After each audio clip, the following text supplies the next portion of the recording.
Guys আসসালামু আলাইকুম। আজ আমি আপনাদের একটা ভাইয়ের সাথে কথা বলবো যে যারা মিডিয়াম ফ্যামিলিতে বসবাস করে তাদের জীবনের কাহিনী। আমাদের ছোট ভাই, ঠিক আছে, সে এখন চারায় লাতা দিতে আছে। এই ছোট চারাটা ওইটা গোড়ায় অনেক লাতা সিস্টেম আছে, যাকে লাতা বলে।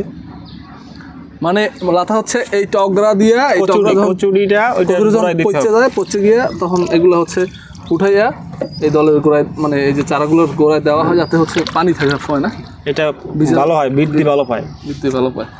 তাই এই চারা দিয়ে তোমার দৈনিক ইনকাম কত লাতা দিয়া?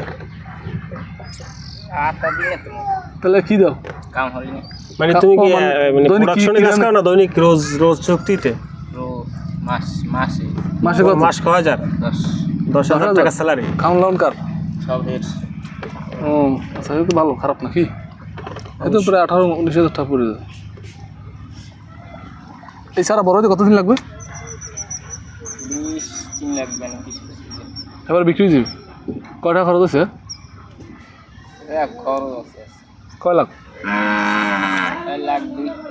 2 লাখ টাকা কি পুরো দলটা না এটা সারা? পুরো চাই দলে একটা দলে 2 লাখ টাকার সারা, 4,000 চাই 3 টাকা পিস। তাহলে কেমন 3টা পিস হলে একটা দলে 2 লাখ টাকা চারা থাকে কেমন? এইটা মানে আমি বলি এটা এই চারাটা বড় হইলে পরে এইখানে আবার চারা রোপণ হবে। এইটা বিক্রি করার সাথে সাথে আবার চারা রোপণ হবে। মানে এই যতদিন পর্যন্ত এই দলে বয়স পাইবে ততদিন পর্যন্ত 2 লাখ টাকার চারা বিক্রি করা যাবে। এটা বড় হইতে ধরুন 20 দিনের মতো সময় লাগে। তা 20 দিন পর আবার নতুন চারা দেবে, ওইটা আবার বড় হবে, ওইটা আবার বাজারে বিক্রি করবে। আচ্ছা আচ্ছা। তাই